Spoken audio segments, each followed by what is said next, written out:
A gurizada está realmente escapando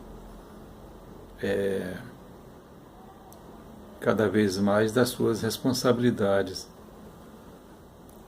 Não, eu não estou falando de guri de 2 anos, três. Estou falando de guri de 30 anos, de 40 anos, de 50 anos, né?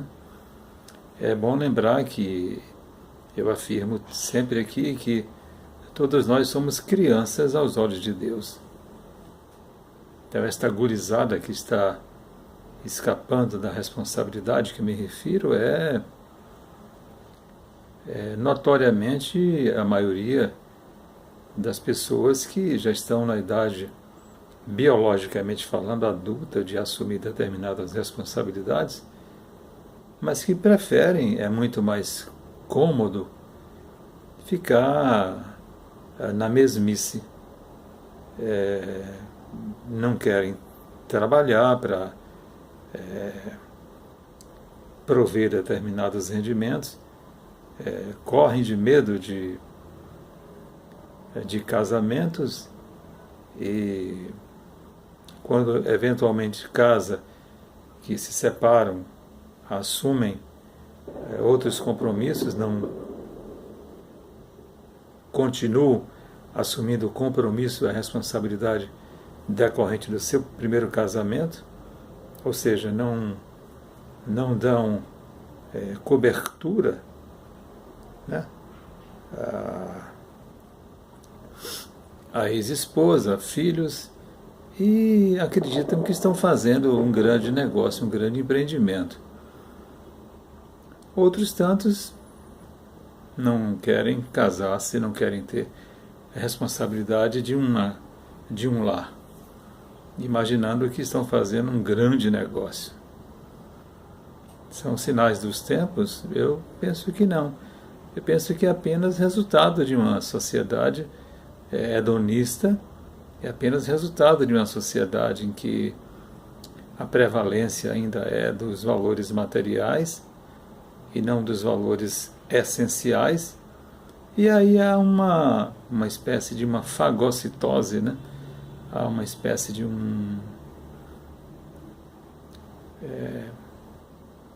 eu quero os meus bens, né? Eu não quero o meu bem, eu quero os meus bens. E fica nessa briga ferrenha por coisas e não se aconselham à luz do Cristo. Existe um capítulo no Evangelho chamado Não se serve a Deus e a Mamon, em que é muito claramente colocado pelos espíritos amigos que nada do que você usa ou você produz aqui na bendita terra é seu. É tudo apenas um empréstimo, um usufruto, e que aí quando você parte daqui, e não demora muito você partir daqui, você chega lá na outra dimensão com os bolsos vazios.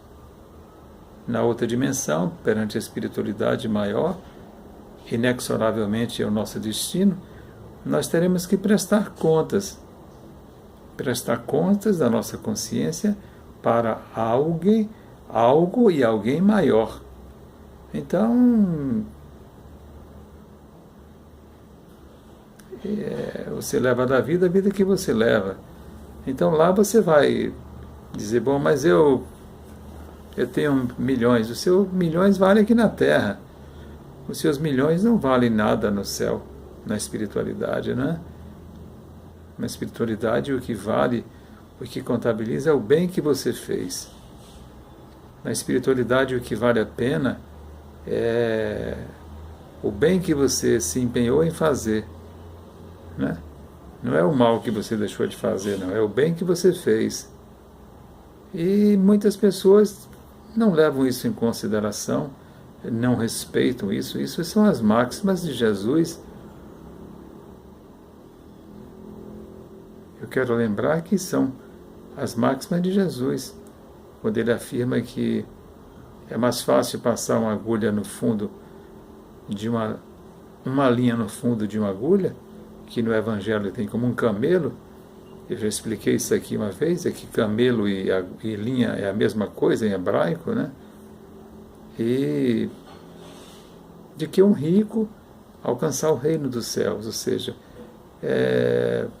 o rico aí, diga-se de passagem, é todo aquele que detém algum tipo de patrimônio e que não entende que é preciso compartilhar esse patrimônio. Então, eu digo peremptoriamente, repetirei sempre que todo o seu patrimônio, todo o seu dinheiro vai ficar aqui na Terra. É engraçado que eu conheci um homem que ele era muito trabalhador e nada mais justo, também está no Evangelho, de que você acumular riquezas do seu próprio suor, do seu trabalho. Mas, essa riqueza foi colocada em suas mãos para o progresso da humanidade. Então era preciso que essa riqueza fosse transformada em bens e serviços, porque o maior bem que alguém pode ter na vida é um emprego, o maior bem que alguém pode ter na vida é um trabalho. Então as pessoas que têm dinheiro e que vivem de especulação, seja ela patrimonial, especulação de bolsa de valores, especulação de investimentos, é um crime perante os olhos de Deus se, não levar em consideração a possibilidade de criar um empreendimento, um negócio para dar empregos. Nenhum homem vive sem emprego. Todos nós precisamos de trabalho. Todos nós. Então é preciso que a gente tenha sempre em mente que nós precisamos ajudarmos uns aos outros. Todos nós precisamos ajudarmos uns aos outros. Ninguém vive sozinho. Eu duvido que você que está me ouvindo nesse momento nunca tenha recebido a ajuda de alguém. Eu duvido, de qualquer ordem, de qualquer natureza. Mas lá na espiritualidade, o que vale é o bem, não é o seu patrimônio.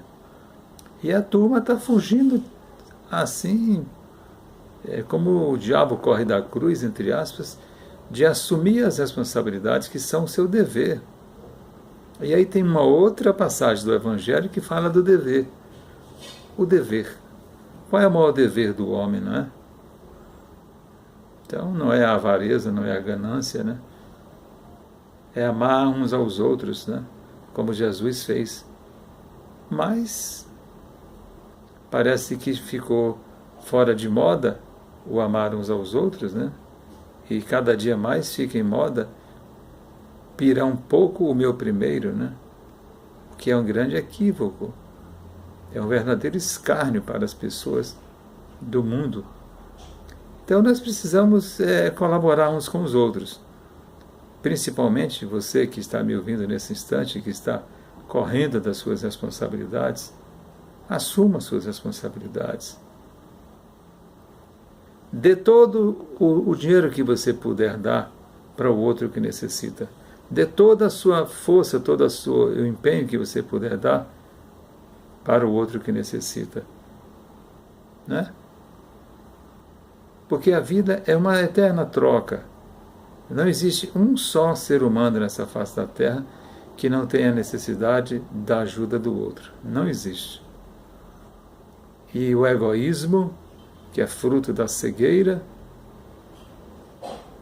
leva a uma dor e um sofrimento extraordinário. Então, quando eu disse que a gurizada está fugindo da responsabilidade, é a gurizada de maior do ponto de vista social, né? Do ponto de vista civil, né? Aquele que tem na sua carteira de identidade, que já é de maior. É de maior, mas vive como se fosse um garoto de engateando que não tem nenhuma responsabilidade, pensando que está fazendo uma grande coisa, né?